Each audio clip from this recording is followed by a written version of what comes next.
ayatnya, Efesus 5 ayat 22 sampai 25. Demikian firman Tuhan. Kasih Kristus adalah dasar hidup suami istri. Hai istri, tunduklah kepada suamimu seperti kepada Tuhan. Karena suami adalah kepala dari sama kepala istri, sama seperti Kristus adalah kepala jemaat. Dialah yang menyelamatkan tubuh. Karena itu, sebagaimana jemaat tunduk kepada Kristus, demikianlah segala istri kepada suami dalam segala sesuatu. Hai suami, kasihilah istrimu sebagaimana Kristus telah mengasihi jemaat dan telah menyerahkan dirinya baginya. Saudara terkasih, firman Tuhan kepada hari ini, pada pemberitaan hari ini, dasar perkawinan adalah kasih Kristus. Kasih Kristus adalah kasih agape. Itulah fondasi perkawinan. Itulah perkonsep perkawinan yang pada hari ini dan semua kita yang sudah berkawin, itulah fondasi kita. Apa itu? Adalah kasih Kristus. Bukan kasih karena aku butuh, aku mengasihi engkau. Bukan kasih karena ada yang harapkan dari kau. Bukan kasih karena engkau orang kaya, kau ambil hartamu. No. Tapi adalah kasih agape, adalah kasih Kristus. Sama seperti kita orang Kristen, Kristen artinya pengikut Kristus. Artinya pengikut karakter Kristus. Kalau ada orang Kristen tidak mengikuti karakter Kristus, apakah kita Kristen, saudara? Kita mengikuti karakter Kristus. Pertanyaannya, karakternya apakah sudah kita ikuti apa belum? Pada siang hari ini, pagi menjelang siang hari ini, khotbah ini bukan hanya pada pengantin, tapi bagi kita yang sudah pernah kawin, sebagai kita yang masih dalam hidup ini, dalam menjalankan perkawinan. Perkawinan adalah dasar kita adalah kasih Kristus. Saudara terkasih, bagaimana kita supaya punya kasih Kristus? Supaya keluarga kita bahagia, supaya keluarga kita itu tahan uji, supaya kita dalam proses apapun perkawinan tetap utuh. Pertama, kita adalah harus punya kasih agape. Untuk mencapai kasih agape itu, apa yang kita lakukan? Utamakan Tuhan dalam segala hal. Utamakan Tuhan dalam segala hal. Kalau Darwin utamakan Tuhan dalam segala hal, Novi utamakan Tuhan dalam segala hal, itulah dasar perkawinan. Itulah dasar untuk kita punya kasih agape. Sehingga kasih agape itu kita bertumbuh, kasih Kristus dalam hidup kita. Tapi kalau kita nggak utamakan Tuhan dalam perkara apapun, kita nggak akan punya kasih Kristus. Kalau ingin memiliki kasih Kristus, utamakan Tuhan dalam segala. Bagaimana untuk utamakan Tuhan? Apakah saudara bangun pagi cari Alkitab atau cari yang lain? Apakah saudara sudah bangun? Apakah Alkitab yang dahulu akan dicari atau tidak? Kalau Anda utamakan Tuhan, cari Alkitab, baca firman Tuhan. Baca firman Tuhan, renungkan firman Tuhan, utamakan Tuhan. Dan pekerjaan-pekerjaan lain, utamakan Tuhan. Saya berulang kali mengatakan, carilah dulu kerajaan Allah dan yang lainnya akan diberikan kepadamu. Mencari kerajaan Allah dengan sungguh-sungguh. Dasar rumah tangga adalah kasih agape. Pertama, utamakan Tuhan. Saudara, saya dulu juga hidupnya sangat susah. Saya dan jemaat saya sudah tahu. Kalau engkau utamakan Tuhan, engkau pasti bangun pagi baca firman Tuhan. Utamakan dulu rohani mengakan baru jasmani. Untuk engkau bisa masuk baca firman Tuhan. Saya juga dulu mau cari untuk Tuhan. Akhirnya sibuk, ada tamu baca orang baca ini jadi lupa. Tapi kita punya komitmen. Kita tidak akan berani makan sebelum kita baca firman Tuhan. Jadi dahulukan firman Tuhan supaya engkau punya kasih agape seperti Bapa. Yang kedua, kejar kekulusan. Kejar kekulusan. Kita harus mengejar kekulusan. Karena hidup itu harus kudus. Karena perkawinan itu kudus. Saudara dengar baik. Banyak gereja, hampir semua gereja, banyak gereja. Dia hanya mengawinkan orang yang kudus-kudus. Lalu pertanyaannya, gimana orang yang dalam dosa? Apa dilihat? Gereja itu mencari orang yang berdosa untuk dibawa kepada kebenaran Tuhan. Tuhan Yesus pernah berkata, aku datang ke dunia ini bukan mencari orang benar, tapi mencari orang yang berdosa. Tugas gereja mencari orang yang berdosa untuk membawa kepada jalan yang benar. Kita tidak akan membiarkan orang untuk jatuh dalam dosa, tapi untuk menarik mereka untuk masuk dalam hal itu, untuk menarik mereka untuk mengejar kekudusan. Itu kejarlah kekudusan. Waktu Tuhan Yesus, waktu orang-orang Farisi ingin melempar para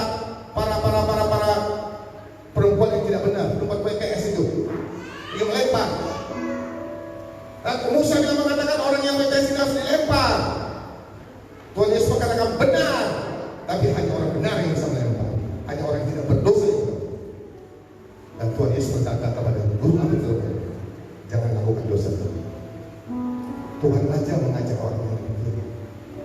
Apalagi saya sebagai hamba Tuhan. Kita harus mengejar kekudusan.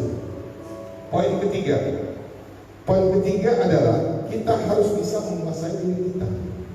Kekudusan itu bukan hanya sekedar kudus, kita tidak berzina, kita tidak melakukan hal yang tidak, tapi yang kita kekudusan itu berkata, kita juga berkata lembut, kita belajar kasih, kita berkata-kata, kita mulai kita roba yang selama ini kita kasar. Mari kita berbicara lembut, mari kita, betapa enaknya kalau dalam rumah tangga itu lembut, betapa enaknya dalam rumah tangga itu penuh kasih, betapa enaknya suami istri yang saling mengasihi punya dasar Kristus. Saya rindu di dalam keluarga saya juga itu. Saya rindu sebagai pendeta, sebagai hamba Tuhan, supaya di rumah tangga saya punya kasih, kasih agape, kasih Tuhan, kasih yang tidak menonjolkan diri. Rumah tangga nanti jangan nanti wow, pacaran bagus sekali, waktu ini kawin bagus sekali, tapi lihat nanti tantangan ke depan. Jangan cari kesalahan istrimu, jangan cari kesalahan suamimu, tapi bangunlah mereka, motivasilah mereka di dalam Tuhan. Marilah kita merendahkan diri sehingga perkawinan kita tetap awet, perkawinan kita tetap langgeng sampai Tuhan Yesus datang kedua kali. Jaga kekudusan, kejar kekudusan, utamakan Tuhan. Yang ketiga, penguasaan diri. Mari kita menguasai diri kita. Apakah kita bisa menguasai diri kita? Apakah kita bisa mengatakan kata-kata kita? Apakah kita bisa mengatakan karakter kita? Apakah tingkah laku kita bisa kita kendalikan? Jangan kita lihat kesalahan orang, tapi kesalahan kita tidak kita lihat. Kita kendalikan diri kita. Supaya apa, saudara? Kita kendalikan rumah tangga ini, supaya apapun tantangan hidup ini, apapun proses hidup ini, kita harus menang. Dalam proses apapun dalam rumah tangga, apapun prosesnya, dalam proses kita nikmati proses itu. Dengan apa? Dengan pegang firman Tuhan. Dan melakukan firman Tuhan. Mari kita mengalahkan diri dalam rumah tangga. Mari belajar merendahkan diri. Mari belajar mengalah. Kalau suami saya saling mengalah, ada pertengkaran. Tapi kalau saling ngotot, iblis akan mengatur semua rumah tangga di dunia. Supaya generasinya hancur. Rumah tangga yang kokoh, rumah tangga yang penuh dengan kasih kasih, melahirkan anak-anak yang luar biasa, melahirkan anak-anak yang dasar, melahirkan anak-anak yang punya kuasa dalam Tuhan. Saya berulang kali mengatakan di gereja ini, kejarlah kekudusan, carilah sempurna. Kita harus mengejar kesempurnaan. Karena Yesus berkata, hendaklah kamu sempurna, karena Bapa sempurna. Iblis yang tidak bisa sempurna, kita bisa sempurna. Kenapa? Karena saudara dan saya diciptakan dengan sempurna. Itu jatuh dalam dosa, Tuhan Yesus datang untuk menyempurnakan saudara dan saya. Ikut Tuhan harus sungguh-sungguh, jangan setengah. Ikut Tuhan harus serius. Saya bilang berapa kali juga, dalam pelayanan harus serius, jangan main-main kalau pelayanan. Kita harus serius, harus sungguh-sungguh. Pikiran kita kepada Tuhan, hati kita kepada Tuhan, konsentrasi kepada Tuhan. Itulah ibadah yang sejati, itulah ibadah yang benar. Bukan mau show, bukan mau asal-asal, tapi benar-benar lakukan firman Tuhan, supaya nama Tuhan dipermuliakan dan hidup kita berkelimpahan. Poin keempat, kita harus, saudara, kita harus merendahkan diri, kita harus rendah hati. Coba lihat, waktu Allah Bapa mengurung anak itu Tuhan Yesus, udah anakku engkau turun ke dunia, selamatkan manusia. Tadi bilang Tuhan Yesus, iya Pak, aku turun ke dunia, tapi aku lahirnya di istana, banyak pengawal. Oh. Tuhan Yesus terserah Bapak, lahir di kandang domba. Sang pencipta turun ke dunia dengan rendah hati. Di mana ada manusia yang lahir dengan domba? Hanya Yesus sang pencipta lahir di kandang. Artinya dia merendahkan diri, dia merendahkan hati. Ada lagi poin perkataan Tuhan Yesus, kamu bisa lakukan lebih dari saya. Apakah ingin berkenan rendah hati? Jangan seorang pendeta sombong, jangan seorang cepat sombong. Dan kenapa Tuhan mencintai Daud, sang raja? Dia raja, tapi dia rendah hati. Kunci hidup untuk sukses adalah rendah hati. Kita lihat siapa-siapa yang menjadi presiden, siapa orang-orang yang rendah. Orang yang rendah hati tidak akan Tuhan, siapapun agamanya. Apalagi kalau presiden. Jokowi itu orang rendah hati, saudara, maka bisa jadi presiden. Siapapun kita, kalau kita rendah hati, kita belajar rendah hati, sehingga keakuan kita semakin habis. Itu poin supaya kita punya kasih agape. Karena itu dasar perkawinan. Poin kelima, sabar. Kita tidak akan bisa sabar kalau kita tidak utamakan Tuhan. Kita tidak akan bisa sabar kalau kita tidak kejar kekulusan. Kita tidak bisa sabar kalau kita tidak ada penguasaan diri. Kita tidak bisa sabar kalau kita tidak rendah hati. Dan sabar adalah perjalanan hidup yang akhirnya mendatangkan kepada kita. Dalam proses hidup kita pasti banyak tantangan. Dalam proses kuncinya kita punya akasih agape, maka rumah tangga itu akan langgeng, rumah tangga Darwin dan Novi akan langgeng sampai anak cucu. Tuhan memberkati. Kenapa? Dasar-dasar dipakai kasih agape yang seperti firman Tuhan pada siang hari ini. Saudara terkasih, maka pada hari ini kita akan sama-sama menyaksikan perkawinan Darwin dan Novi yang menyamakan janjinya dalam nama Tuhan. Amin.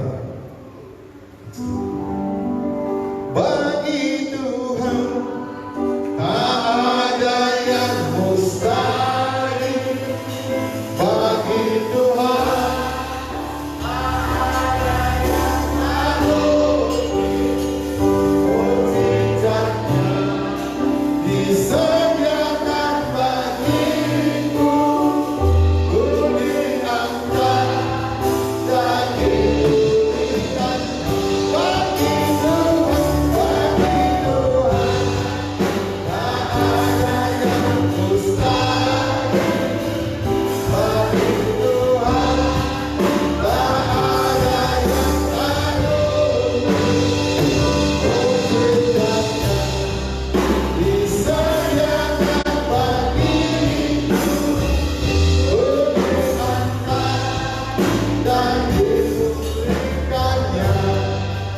Mari kita berdoa. Tuhan, terima kasih firman-Mu menguatkan perkawinan Darwin dan Novi pada hari ini. Firman-Mu meneguhkan kami, menguatkan kami. Pesan-pesan firman-Mu telah Hamba sampaikan. Pimpin acara ini terus Tuhan sampai pada akhirnya nama Tuhan dimuliakan. Dalam nama Tuhan Yesus, haleluya. Amin. Sekarang kita masuk dalam penubuhan dan pemberkatan.